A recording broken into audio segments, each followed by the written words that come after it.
Welcome to the First Tuesdays event for October. First Tuesdays is a series of informal events held on the first Tuesday of every month of the school year.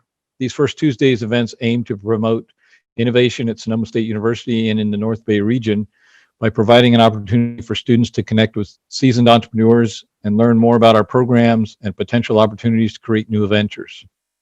For more information about this and other SSU entrepreneurship programs, please visit sbe.sonoma.edu/entrepreneurship. Today, we are glad to have Tony Magee, founder of Lagunitas Brewing Company, the local beer powerhouse based in Petaluma, as our host for this afternoon.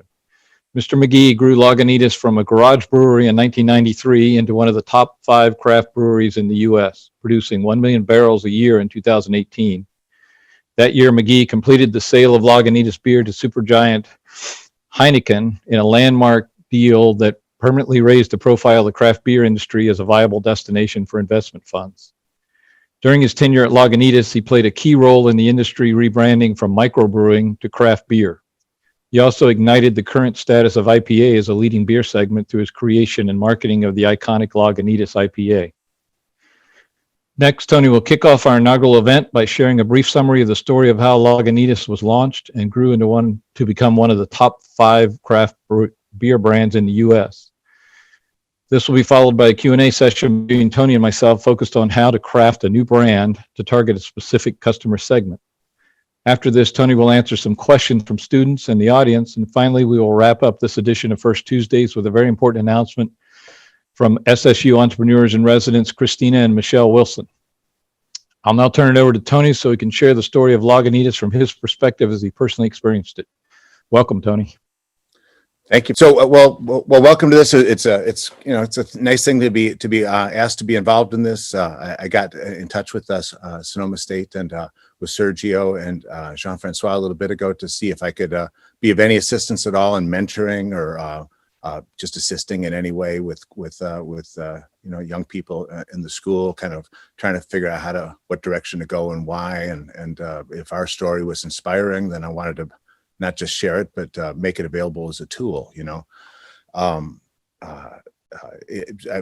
So here we are now. I spent the last couple of years since we completed the last part of the deal with Heineken, pretty much just living at home here quietly, planting as many trees as I could, and working on trying to become a better musician and getting my body back in shape after 26 years of just constantly just living off of cortisol and adrenaline. And I've told the story a lot of times. They asked me if I would just kind of recap the Lagunitas origin story. Told this so many times, and maybe most of you have heard it. So I'll this is the abbreviated version. But in a nutshell, in Christmas of 1992, I got a homebrew kit from my little brother who was bartending at the McMinimans pubs up in Oregon. And I'd never even heard of home brewing at that point. Only kind of heard a little bit about brew pubs. We'd gone a few times to Marin Brewing, and I always thought the gear looked awfully cool, but it always seemed very expensive and sort of unobtainable and out of my reach. I was selling commercial printing at the time, and I studied music in high school and college, and had a goal of being a composer. Of the most kind of unrealistic things you can sort of aim for in life. That was one of them. And I did take my shot at it, and I was good, not great. So I had to find something else to do, because only the great really get to persevere in those fields. And I started the brewery in 1993 after brewing that homebrew kit in January of 93, and drank it in February. And by December, the brewery was open. And so the whole thing was way more of a seizure, I think, than it was the fulfillment of some dream or some aspiration, that had been long pursued. And, really, because the opening of the brewery isn't the achievement of a dream, it's the beginning of an experience. Partly dream, partly nightmare, partly all of it reality. And I spent that summer of 1993 while I was, ordering the equipment and getting the stuff delivered and trying to figure out where it would be, and spent it just brewing my brains out on a tiny little home brewing kit, trying to get some idea of what it was I had just promised myself to. And I became an okay brewer, maybe a good brewer in the end, but I recognized pretty quickly that this is the kind of thing that was going to require an awful lot of specialization. But more than that, that the business itself of brewing was going to be so much larger than I had ever conceived of it to be, that being a brewer myself was out of the question. But in the very first days, I did the important thing, and that was I brewed, I cleaned, I found customers, I made deliveries, I collected the money, we added up the columns at the end of the month, paid the bills, and kept the crumbs. So there's very little of the business that I didn't touch all along the way as it grew up. This is an entrepreneurship kind of scene that we're discussing here, and the nature of entrepreneurship, the experience of it in the real world is drinking from a fire hose every day of the week, and it can be exhausting and it can be intimidating. But it's the thing that you have to step up to the bat to do every day. There's no way that you're ever going to understand everything you have to know on the first day. And so I've often said that, when you don't know what you're doing, that can be a strength. This you should not look at that as a failing of any sort, because when you don't know what you're doing, anything is possible. In fact, if you're able to put your naivete to work, you will approach an industry that's established, that has protocols and the way we do business with eyes that have not experienced that world before. And so you will, if you're diligent about it, find things that nobody else has seen. And those things that you find that haven't been seen or explored before will become your unique selling proposition. They become your place to stand that nobody else has considered was either valuable or even viable. So the brewery, anyway, got it up and going in 93. By spring of 94, the first unforeseeable disaster, I had to move out of the building that I was in, because the septic system that we were brewing on was not going to be, was not amenable to the strength of the waste products that came out of the brewery. And that remained a problem all the way through to building the Chicago brewery. Some of the problems that you experience on the first days will be challenges every day along the way. They're the nature of the beast. But to the extent that you master these things, they become just another ball that you're willing to hit out of the park, rather than being the ongoing kind of crises. So we moved in the summer of 1994, after being in business for all of about 6 months, and established ourselves in Petaluma. And even the site selection thing, when you have a little business like that, you don't have a site selection committee. You don't have the wherewithal or the strength or any sort of depth of management at all to make an evaluation. So you just shoot from the hip. And ours was as simple as this. I lived in West Marin. I didn't want to have to deal with the county of Marin a second time for the permits, because that was nightmarish in and of itself. And Petaluma was a beautiful drive from Lagunitas. And so those intuitive decisions that you have to make on the fly without sufficient information to make good ones, that's the nature of your life. And you have to find a way to tap into insight and trust these little things, because they eventually become the fundamental platform that the business will exist on. And these origin stories become the first bit of branding that you'll have to work from. Now, we're talking here primarily about consumer products, right? A very different thing than if you're making something a business to business product, or something more functional. But when it's a purely consumer product, you need to have all of these stories in order to kind of build your brand essence from. One of the things that was said in the pre-roll for this was about the ideas of segmenting consumers. That's the wrong question. This entrepreneurism and segmenting customers they're two separate worlds entirely. When you're starting something out, what you need to do is know exactly why you're doing it for your own reasons, And then those reasons become the things that you communicate to consumers. Newman's own, food products, for instance. He's Paul Newman. He's had a great life. He's been very lucky and fortunate, and he's built a fortune, and he wants to now give back. And that's the origin story, and that's all that you truly need.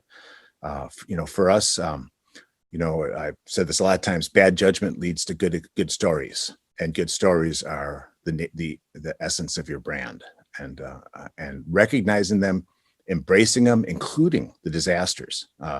Telling your disasters humanizes what you do, and it becomes something that people can relate to, because everybody's been through disappointments and challenges that seemed you're unable to overcome. You want to bring those things aboard. I mean, for instance, most of you are familiar with the Undercover Shutdown investigation ale and the story behind that. We smoked a lot of pot at the brewery because we weren't a restaurant for a long time. We didn't have a pub. We were simply a factory. We all came to work, and I wasn't hiring people out of MBA schools. I was hiring people a lot like myself who dropped out of college or, dropped out of life for one reason or another. And eventually you all end up smoking pot. So it comes to work with us. Well, that ends up being part of our brand essence. Is it solely who we are? No, but it's a handle that people can recognize, and they can pick us up by that. And if they have an affectation for pot themselves, as I think the world has recognized that more people than anybody ever knew would, it turned out that we were on the right side of history, and that helped carry our brand up into the light. We don't advocate the use of drugs. Over the years, the brewery, any manufacturing business, we had our challenges with people who would be using speed, and other sorts of more destructive, even just drinking too much, But some of the things that are acceptable, that do fly, that you believe, is part of real life. Bring that stuff into your brand story, and hold it close to you, because it becomes the most important part of who you are. In the end, our relationship with Heineken was ironic. People thought that a big company wouldn't want to have anything to do with this little startup hippie, weed smoking craft brewery, but they're in Amsterdam. I mean, it's like, they're no strangers to the things that we found to be second nature. So never second guess yourself if you think you're being true and honest. Always speak truth to power, something we never, ever, ever stop doing. And that's how you find your unique place to stand. The hardest part is knowing the truth. And that's something I've said a lot of times. You don't need to be, I never needed to be in therapy while I was running the brewery, because all of your strengths and your weaknesses will be handed to you on a daily basis. And to the extent you embrace them and make them your own and own them, and then overcome them, your business succeeds. To the extent that you push your failings away, push the blank spots on your map away, and you don't address it, you ensure the failure, not only of yourself, but of your business and the people who've placed their bets in life alongside yours, whether it's investors or employees. So that's pretty much from beginning to end, the highest level overview of the history of Lagunitas. So we had a few simple questions prepared ahead of time just to kind of start the dialogue here, and then we'll delve into the the audience questions and the students. But the first one we wanted to talk about from an entrepreneurial standpoint is, what was Lagunitas's value proposition, aka the point of difference that you focused on? I mean, that was probably 2/3 of what I was just saying was sort of talking around that question. There was a fellow that late way on, like probably 2010 or so, that we engaged, a fellow named Larry Lubin out of New York, who has Larry Lubin and Associates, and what they do research into brand essence. So trying to tell companies, meaning the current managers, and you might say steward managers for the most part of existing brands, where their brand's strengths and weaknesses lie. But he doesn't do it from a standpoint of you are this, you are not that, you're this. The way he approaches it is from the view of, to what extent does your brand serve a fundamental human need? And that's kind of a profound way to think about consumer products. Nobody has to even ask themselves, the question, it's obvious, how does the iPhone serve a fundamental human need. There's a reason why it is so fucking popular, is because it goes right to the core of what matters most to people. But his other clients would be people like Frito-Lay, and the Lay's potato chip is sold all over the world under a bunch of different names. The packaging always has essentially the same colors. The shape of the chip on the label is always the same, but more importantly than anything else, the exact amount of salt, the exact amount of crunch when you break the chip is always the same, because they have determined this serves a fundamental human need for a certain kind of experience that people value. And that fundamental need, as abstract as it is, without enumerating or describing it, is a thing that makes the Lay's potato chip itself popular all over the world. And so he developed this insight. He had worked for Procter & Gamble way back in the days of the early days of Pampers. And this was a groundbreaking insight. In the days before that, advertising was, what is the product's name? What does it do? What is its benefit to you? And what does it cost? That's how you sold things. They were selling Pampers, and they had the market to themselves. And then eventually Huggies came out, and Huggies grabbed 20% of the market right away, but they're okay with that because 80% of a competitive market's good. But over the years, Huggies made gains on them. And so Pampers came out with what they called the Slimline Pamper. And it was a Pamper the woman could fit easily into her purse, because the original Pampers were big, puffy things. And they were very absorbent, but they were big and they were bulky. Slimline was going to be like an innovation that was going to change the game and make them far more transportable. And they found that instead their market share continued slipping until eventually they were down to 20%. And there's all these other Pamper type products out there, and they weren't able to eat what they had killed. They weren't able to own the market that they had created. And they brought Larry and his group in, and they did research like out the yin yang for the better part of a year. And in the end, they found that there, in one conversation in a focus group, someone asked, the leader of the focus group asked the question, goes, well, what was it? What was the point at which you felt closest to your child? And the answer came back that was when I was pregnant, because we were as close as could be. Once it was born, I was another person, and I know somebody had to negotiate with. And so the insight that they developed out of that comment was that the puffy Pamper was like holding the baby there against you, when you were still pregnant. It felt this sort of soft, not bony, beautiful little kind of part of you thing. And that the Slimline Pamper had actually compromised everything that they didn't understand that mattered most about what they did. So they went back to the puffy Pamper, and all of a sudden their business starts growing. The point of that long story is that there's a fundamental human need that if you get lucky, your product will serve. And so the idea, when you're first starting a business, the idea of segmenting your customers is like, forget it. There's no point to it. You can't do it well, and it will distract you from what matters most.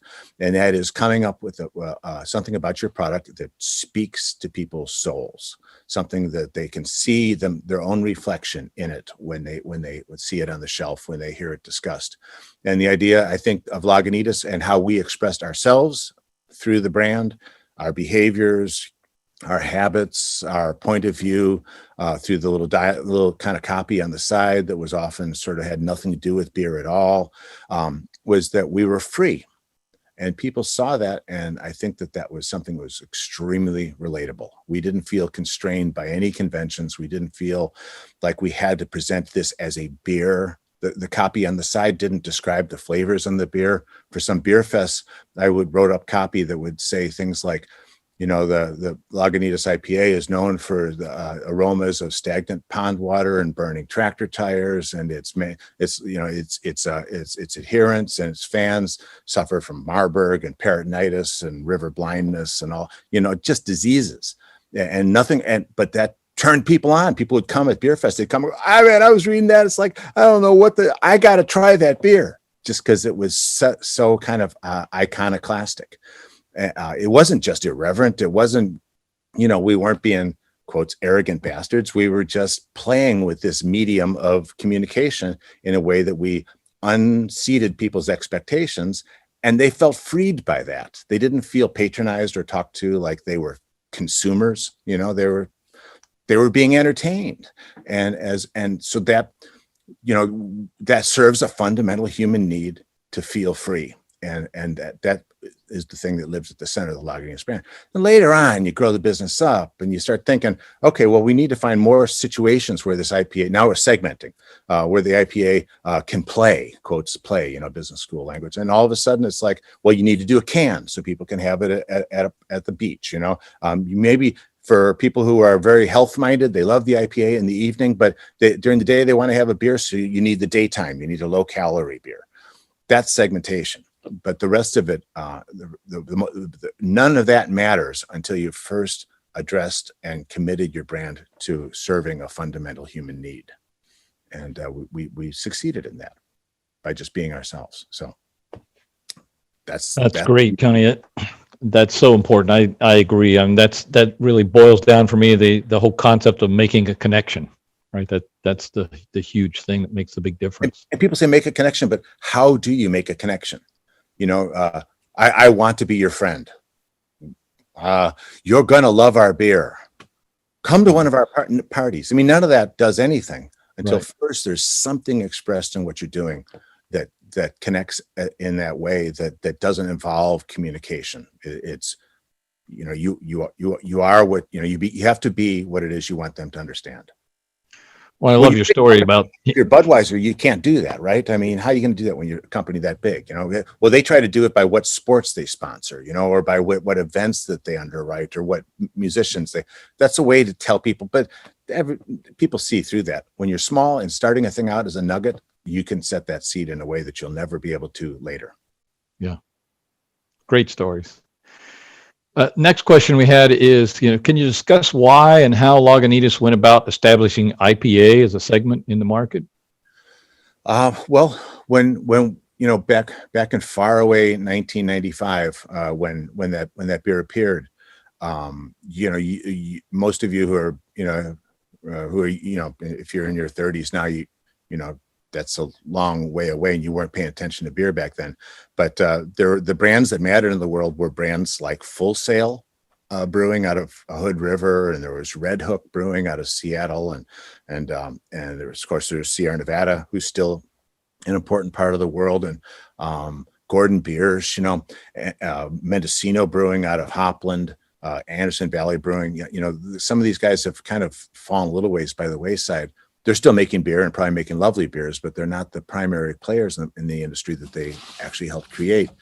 And they were making things like golden ales, amber ales, pale ales, wheat ales, these very, very, very friendly, kind of easy to make beers, because making beer was hard in the rustic early days. I mean, so it's not just that they were trying to be lazy. But they were very friendly little flavors. They weren't terribly challenging. Some, like there was Sudwork out of Davis that was making a Pilsner, and making it a Marzen, which is essentially a pale ale and an amber. I mean, if you just boil it all down. And so that was the world we were born into. And many of these breweries, especially the ones from Oregon, we started bottling in 95. That was the year that craft brewing experienced its first major downturn. And so it became very hard for people to come by the volume growth that they had invested against occurring. And so the guys from Oregon, you could regularly buy 6 packs of beer for $4.99. I mean, there weren't even 12 packs yet, $4.99 every other month, and $6.99 then, or $5.99 the next month, $6.99 somewhere, so it was a very, very, very messy competitive market with a lot of crazy pricing and a lot of crazy promotions of all sorts to try to get attention. And, we couldn't compete with any of that. We didn't have grocery store business. We certainly couldn't sell the beer all that cheap anyway. And turns out the other guys couldn't either, but that's what they thought they had to do. And so, I've always been of the mind that if you're playing a game and there's a lot of competitors and the playing field seems pretty level, the best thing to do is to change the game. If you guys are Star Trek fans, there's the Kobayashi Maru something that where the Captain Kirk had gone in when he was an undergraduate, and he changed some of the game parameters so that there was, surreptitiously did that, so that there was one way to win. And that's what we did. I think by making an IPA is we changed the game. Sierra Nevada was by far and away the most popular beer in the industry, by far. It was, and deservedly so. It was delicious beer. And there was a restaurant down in Sausalito that took Sierra Nevada off tap because they got upset with their distributor, the middleman that does the deliveries. And so they called my distributor and said, "Do you have a pale ale?" We just threw Sierra Nevada out. And he goes, "Oh yeah, I got Lagunitas pale ale." Okay, great. They put our pale ale on, we didn't have an IPA yet. And all of a sudden we're doing like 6 kegs a week at this bar. And normally we would do 2 kegs if it was extremely busy. 1 keg was more normal for us because we weren't that well known. And I went down there to see what the heck was going on. And I just sat at the bar and watched person after person after person come in and sit down and order a pale ale. They weren't ordering Sierra Nevada pale ale. They weren't ordering Lagunitas pale ale for certain. They were simply ordering a pale ale because they had come to learn and know that they liked pale ale by whoever that brewery was that made pale ale. And I realized very quickly that evening that Sierra Nevada brewed pale ale as a brand. Whether they knew it or not, that's what they did. They'd achieved that. And when people said pale ale, they assumed that they would be getting Sierra Nevada's product. And I realized I could sell a lot of beer by going to get Sierra Nevada handles, but it seemed to me just very bad behavior to behave and that wasn't the kind of success I wanted. I wanted us to have something of our own that people knew us for in that same way. And so I went home and thought about it for a little bit, a couple of hours, and I realized, well, always be selling up. Always be selling up. Doesn't matter if you're in real estate or if you're making, clothing, or if you're whatever, always be selling up. And so I thought for a little bit, what's the premium version of a pale ale? Well, of course, it's the India Pale Ale. Historically, that's the premium version. And nobody was making an India Pale Ale at the time as a regular beer. Some people made them as seasonals. They'd make them as a celebration ale in the Christmas time. There was a brewery out of Oregon, Grants Pass, Oregon. Grants Pass. I think it was Grants Brewing, actually, somewhere up there in Central Oregon, anyway. And they made an IPA, but it wasn't very popular, and it was a very, very, very bitter beer. And so I went back I thought to myself, okay, there's open field running is available here. We could have this category to ourselves for a time. Eventually we'll have competitors, but this would be good. And I realized too, that when we made a pale ale, in a way we were promoting Sierra Nevada, because people would taste our pale ale and no matter what, it was not going to be as good. It wasn't going to be as consistent, and it certainly wasn't going to be as available. So we were simply helping to promote their people's idea of pale ale and then leading them back to Sierra. And I thought if we could establish an IPA platform of our own like that, eventually when other brewers came in and began making IPAs, if that happened, and I thought it would, that it would just promote Lagunitas, because by that time we would have the platform and we would rise up with that tide. And in fact, it did work out that way. I saw exactly the same thing happen during the early 90s in the wine industry. Gosh, remember Cakebread Chardonnay was this delicious little kind of beautiful, elegant, delicate Chardonnay. After some number of years of making the Chardonnay, their Chardonnay was oak, 100% malolactic, fermented. I mean, everything about the wine was that Chardonnay was at the top of the scale of what could possibly still be called a Chardonnay. And if you made a Merlot and it didn't taste like you were biting into a green pepper, it wasn't a Merlot. And Zinfandels had to taste like black pepper, incarnate, And so the same sort of working their way up the flagpole thing would happen in craft beer. And IPA is that top of the flagpole. Now, Pliny the Elder is a notch above that. It's a wonderful beer. I mean, Vinny's a fabulous creator, but he wanted to do the same thing that we did, and he emulated that same MO. But the problem is there's a certain place where you get where it's so much of a thing that it's difficult for it to become broadly popular and actually become a platform for business. So for us, the IPA became that. Additionally, nobody called them IPAs at the time. They called them India Pale Ales.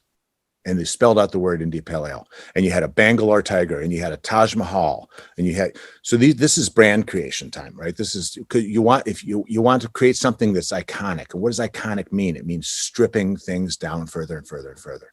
And so when it came to the time to do the India Pale Ale, I had the words India Pale Ale on there, but what I really had was fucking IPA with no periods between the three letters, because that would indicate it stood for something else. IPA would stand for itself. And I took off all of the India, no Bangalore Tigers, no tall British, tall masted ships, simply IPA, which would stand for itself. And that was how that came to be. And they made a lot of assumptions early on. Some of them could have been profoundly wrong. Turned out that, 80% of them were good. And so the brand ended up being carried up into the sky. I was in Ho Chi Minh, the old Saigon, and there's a brewer there that makes the Heart of Darkness IPA, and he knew the undercover shutdown story. The beer tastes a lot like ours, Lagunitas, I should say. So we're very proud of that, how it really helped create a category. Thanks for sharing that, Tony. There's some great insights there for some of our aspiring entrepreneurs to really look at that, especially the story about getting out and really seeing what the customer really doing and learning a lot about that, right? That's a big lesson for a lot of our entrepreneurs in the audience here. So yes, understanding how people use your product is everything. I mean, Apple, for instance, makes an iPhone, but they let others create the apps so they could learn how people would use their product. I mean, this is the best way to be. Yep. Great. I'm going to switch over now to some of the questions we've been getting in from the audience and spend some time on that so that we can get some chance for people in the audience today to ask some questions. The first one I have is, how do you feel about the craft beer industry today? Would a young Tony go into it? And Heineken has handled the brand now for a few years out. So how are things going?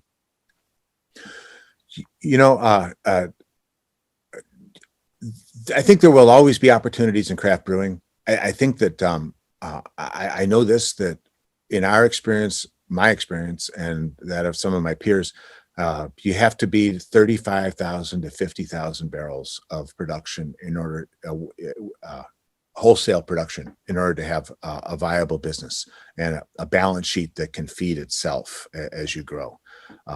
That's a key thing. You might want, it's a whole nother conversation, but your balance sheet can eat you alive if you're not generating sufficient profitability.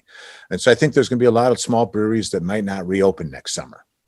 People they're toughing it out now because the barriers to entry in craft brewing were very low, but the barriers to exit are very high because you made a lot of promises to people, borrowed a lot of money from people, and made promises to yourself. So would I do it today? This might be a better time to do it than 6 months ago, and it might be a better time to do it than a year from now, because right now dislocation is on, and so opportunities open up. But like I said, in 1985 was when craft brewing first experienced its initial slowdown, where supply overwhelmed demand and quality was not quite what it needed to be. But that slowdown at the time, I thought it was a disaster for us. But the truth is, it provided the opportunity, the opening for us to be able to move into. And that opening exists right now, too. How's Heineken done with Lagunitas? Truth, all I've done is drink the beer. I still talk to Jeremy, the fellow that was my brewmaster and who still is the brewmaster there. And Heineken's working to try to make things more efficient and try to make things more profitable and keep the costs down. And, these things I think they have a price on the culture. But, sometimes at some point, a thing grows up and it's no longer an adolescent in R&D mode in life, and it's an adult that's in production mode. And I think the Lagunitas has moved into that space. And so it could be that, disturbing the culture by focusing on costs is not going to hurt the brand at all. And I think that the beer tastes as good as it ever did. So maybe better in some ways, fresher and tighter in flavor. So, it's really, Heineken's job wasn't to continue what we did. It was to take Lagunitas to the next steps. steps that I didn't feel qualified to walk it through. I mean, I wouldn't know how to open a market in Cape Town, and yet you can get Lagunitas now in Cape Town, and you can get it in Dubai, and you can get it in Ho Chi Minh, you can get it in, Christiansted, you can get it, all over the world. It's crazy. So I think they're doing that job well. Great. Yeah. Some big opportunities there for you. But see your beer all over the world is pretty exciting. Yeah, it is. It is. It's like if I was Chuck Berry, I'd just pioneer these guitar licks that, 5 generations of people following me will be 10 generations will be playing those licks. It's pretty gratifying to hear it coming over the Muzak in the elevator. Yeah. So. And the next question I've got for you, Tony, from the audience is, was there ever a moment when you thought you had failed, and how did you find positivity out of that? Every morning from the year 2000 to 2006 to 2007. By 13 years in business, 2006 was the first year we were profitable. It happened on a Wednesday at about 2:30 in the afternoon. But on Tuesday of that same week, the brewery had a quick ratio of 0.25. And I don't know how financially savvy you guys are, but basically that's your, current liabilities, minus your current assets. Meaning, next 30 days I got to pay this, and then in the next 30 days I had this much coming in. So we had 25 cents for every dollar we owed, almost right up until the day that we became profitable, and then we started bailing water as fast as we could. So truly, and this is no exaggeration, for 6-7 years running, every morning I drove from Lagunitas on the D Street extension to put Lagunitas back in business every morning. I mean, the undercover shutdown was one of those ones that everybody could see, and really it was an existential crisis. They could have required me and all of my shareholders to be off of the license because what they were essentially suggesting was that we were drug dealers, but that was just another thing. It wasn't the thing. It was honest to God, every day. So how did you find the personal drive, and what does it take to kind of stay positive through the midst of that? What advice do you give to young aspiring entrepreneurs in that category? If I'd already abandoned a career as a musician, I'd abandoned a career as a printing salesman. I mean, I've been around the quotes failure curve a few times. There've been other businesses, minor ones that I'd had that also didn't succeed, and so, it's like when you're looking over the edge, and you've never been near the edge, it's terrifying. But I've been there a few times and was like, okay, all right, these things are survivable. But the other thing is that, while we were in business, the Benzinger family, the Glen Ellen White people, they opened a brewery. I forgot, what was it called? Sonoma Mountain Brewing, out there right across from their winery in the valley. And they were open all of 18 months, and they just pulled the plug on a $6 million investment, because they're people with money, they're people with good sense, they're people with kind of a certain judicious approach to what a quality investment is or isn't. For us, it was everything. And so, people like us, we ride the plane into the ground in flames, and or it's either death or that die trying thing. That was a real way of being for us. And so, and Ted Turner, one of my heroes, started he's like he was losing an America's Cup race, and he says, well, we can't lose because we won't stop trying. So I agree with you. Kind of getting people past that fear point is a critical piece if you want to be an entrepreneur and survive on a day-to-day basis. Yeah. But you have to believe in what you're doing, and you have to know why you believe in what you're doing. And there has to be a reason for it. You don't just raise money to keep a thing alive that you don't believe is going to fly. Yeah. That's the hardest thing as being an entrepreneur is knowing the truth and then operating in accordance with it. I got about 15 more minutes here. I've got several questions from the audience, but I also want to kind of open it up if people want to jump in and ask questions, and if they want to unmute their mic and ask questions. I'll ask you another one here off of the chat window, and then we'll see what else other people have. But you mentioned at one point you wanted to be a composer, and it says, what are your thoughts about pursuing what you want to do versus what you're actually good at and could actually make money at? And the other thing they ask is, what's your favorite beer?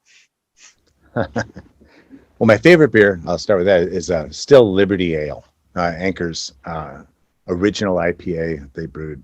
They never called it an IPA, but it is by structure and intention.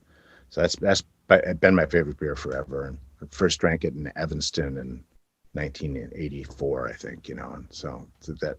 But what was the first part of the question? So it talked about you originally wanting to be a composer. It says, what are your thoughts about pursuing what you want to do versus what you're actually good at or actually could make money at? Right. So, in the question of asking what the truth is, and then knowing the truth, the thing you have to ask is, what's the question behind the question? So your first question is, what do I want to do for a living? What do I want to be when I grow up? I want to be a composer. Okay, great. That's one answer, but what's the question behind why do you want to be a composer? And over time I came to understand that I wanted to do that because I have a love for music and what it can do, and what it might do if I'm lucky. But the truth is, what I liked doing was creating structure, conceptual structure for a thing. And then slowly building it brick by brick, sitting in front of the score paper, which, right here, this stuff, these blank pages that don't themselves contain music, right? They don't contain music at all, any more than a clock contains time. But once I start putting some dots on the paper, or if I start writing out words that are part of the business plan, or if I start working on a label that would become a beer, or if I start putting dots on a chart that would create a beer recipe, now that thing then has the potential to become a product, a flavor, sounds, in the air that a violinist might be playing. I know that I don't play bassoon, but I can write for bassoon. I know the range of bassoon, and I know what a bassoon as an instrument is likely to play. And I might write out 14 notes that I want a bassoonist to play for me at a certain point in a piece of music. My hope is that he will play it back to me more beautifully than I imagined it in the first place. Because if that happens, I get to take credit for it, and it enhances all the rest of what happens as other musicians are contributing their piece. That's a business. That's exactly. So once I realized, what it was that I really loved, which was creating structure, creating an idea of order, and then pressing it into reality in the hands of artisans who know how to do better with it than I would do it in physical reality myself.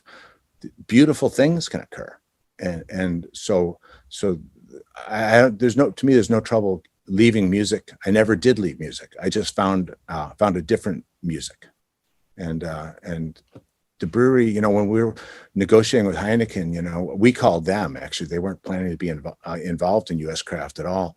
And I told them a number of times, you're not just buying a brewery. Lagunitas is built on ideas, and these ideas are far more valuable than the brand. And they saw what I was saying. And that's why they were able to that's why they're willing to overpay for the brand, because they realized they're buying ideas, and ideas are far more valuable than things. So music is an idea, a beer recipe on paper is an idea. The same things. Love the idea of letting people think about that question behind the question, and really what's the true motivation, and how do you shape that into an opportunity? So and so when you all are thinking about being entrepreneurial, at some point you want to step out, you want to be your own boss. All these other colloquialisms that are actually meaningless and more than anything else a distraction. the thing you have to ask yourself is, what do I want? And then, and if you have an idea what that answer might be, then say, why do I want this? Why do I want this? You know, for my glory or for its?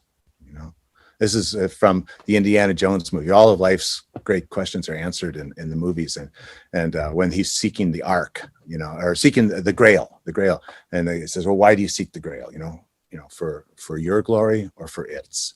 And if the answer is for your glory, you're doomed. You know, but if there's something that you want to do that's beautiful, that you can see, that becomes undeniable, that you can't stop thinking about, becomes a seizure. You brew a homebrew batch in January, you have to have a brewery open by December, period. Then you might be doing the right thing. Yeah. So I'm going to switch up a little bit here. I got some inputs from the audience on the stuff. So I'm going to ask a couple of people. So Ron Rubin, you had a question. You want to unmute your mic and ask Tony a question? My question was, why did he decide to sell the brewery? Well, simple reasons. And there's complicated reasons. Number one, here's the simple reason. The industry is becoming extraordinarily crowded. The barriers to entry are so low that the competition was only going to get deeper and deeper and deeper. And as well as Lagunitas was doing, we're feeling the competition of literally 9,000 local brewers. I mean, when I started, there were 1,000 breweries in the whole country. When Sierra started, there were 85 breweries in the whole country. So I'm not crying poor here, you know.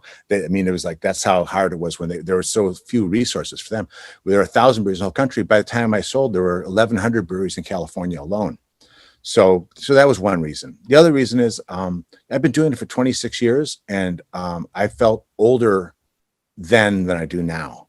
I mean, you know, I really felt like the business was going to kill me. You know, I mean, we lived on the nose of a rocket ship for 26 years. It never got any easier. And all of a sudden, with the competitive pressures that were going to appear, it was getting harder.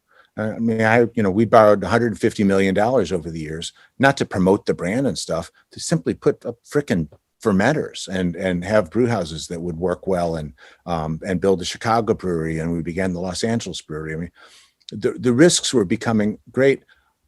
When we started the deal, my wife and I had 50 grand in the bank.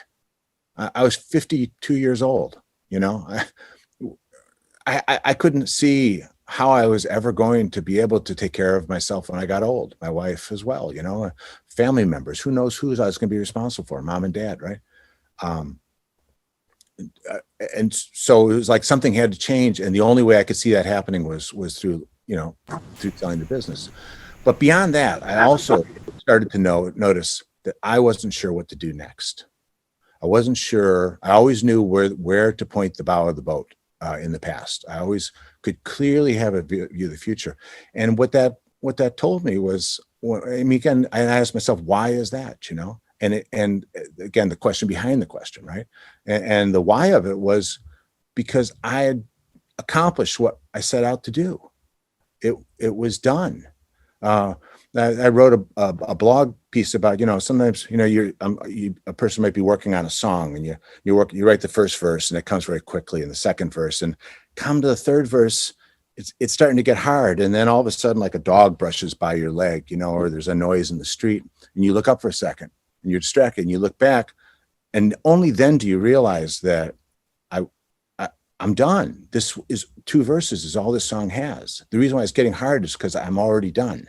And I realized with Lagunitas, we had that monstrous Twitter blow up. You know, Sierra Nevada really did legitimately go after our intellectual property. And I was going to litigate, but we didn't get to go to court because we got lynched on the way to the courthouse. You don't go to a court to make something happen. You go to court to get an answer. Is this our intellectual property, or isn't it? You know, we did trademark it. Is this defendable or is it not? We never got to know. This Twitter thing blew up. It was one of these really terrible experiences you've seen 1,000 times, you know, on TV ever since. You know, Twitter's was no more friendly a place now than it was back then when things go wrong. But that was my moment of distraction. And I looked up. I was like, we're done. I don't actually have any more to offer here. This is time for Lagunitas to go to the world. And that's the market that the brewery needs to be addressing next. And I can't do that. Moreover, I don't have the energy to do it. But Heineken, a family-owned brewery, there's a woman named Charlene Heineken that controls 51% of the company still. You know, her son Alexander was on the little board that we set up to govern the relationship during the first part of it. They seemed like the right people to work with. And there's only like 2 or 3 breweries in the world that could do a deal with a brewery like us at the scale I thought that we should do it at. And once I decided to do it, my only question was, I hope I'm not too late and that they have somebody else in their sights. So Glad it worked out well. Yeah, there's just if you're paying attention, there's a constellation of events that will converge to tell you what the next thing to do is.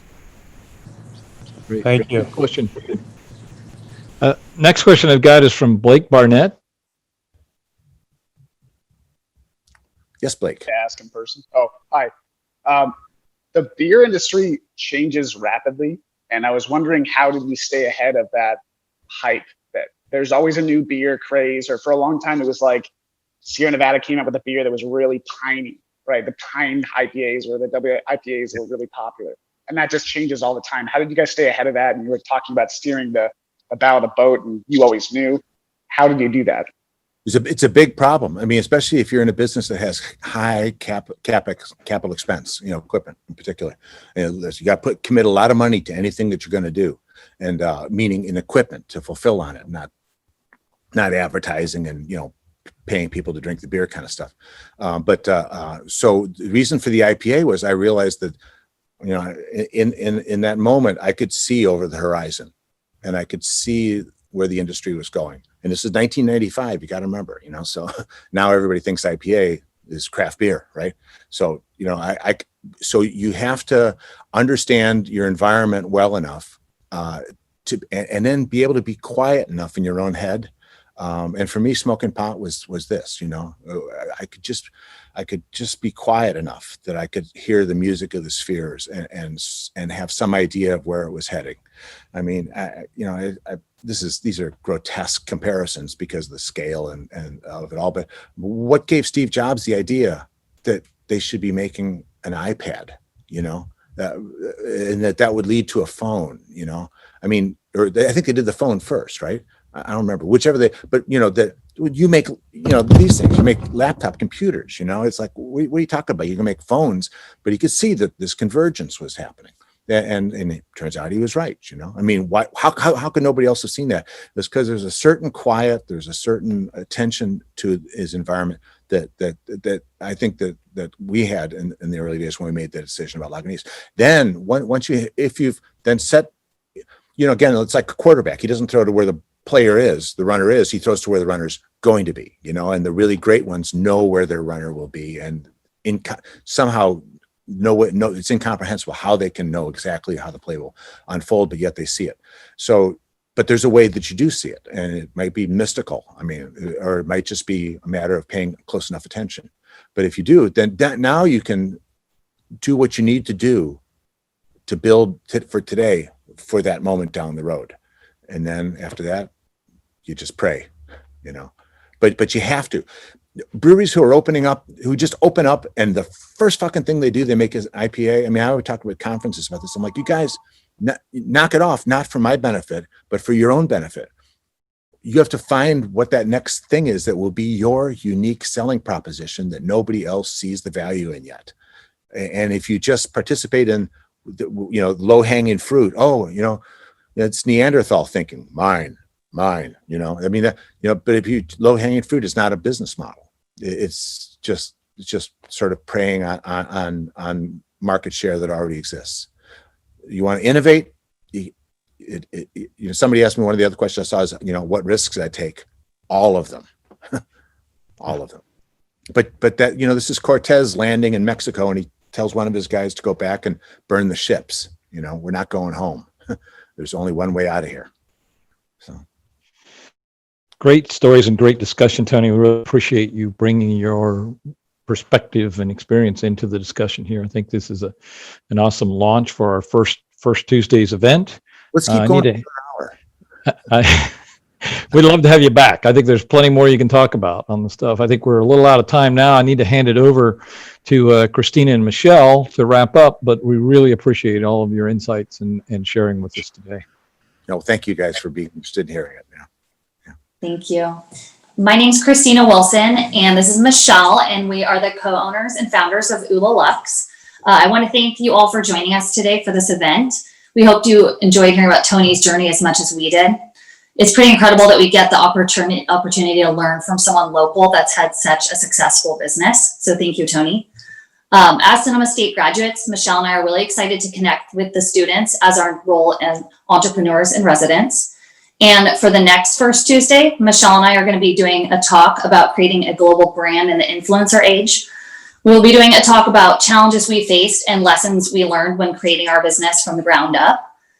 And our talk's going to be on Tuesday, December 1st, between noon and 1 on Zoom. Please join us. You can register online and we'll have the link up for you guys. Also, I just wanted to share a couple quick things. We are so excited because we're hosting a hackathon. It's an exciting event, and it's a new program focused on designing and creating a prototype. This will be an opportunity for business students to join a group of engineering students, and there's going to be a $300 prize.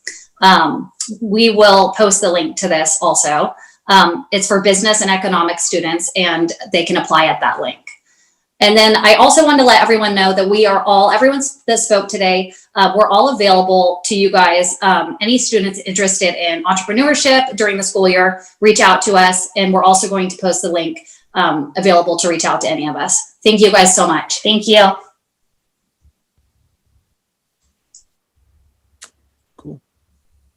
Thanks, everyone. I think that concludes our first Tuesday event, and we're excited about getting more of these going, and hopefully spread the word to get other people to come out and join us and come in. And as Christina and Michelle said, and also Tony, we're all available as entrepreneurs and residents. So there's a lot of things we can do to help give advice to young people who want to start their own business.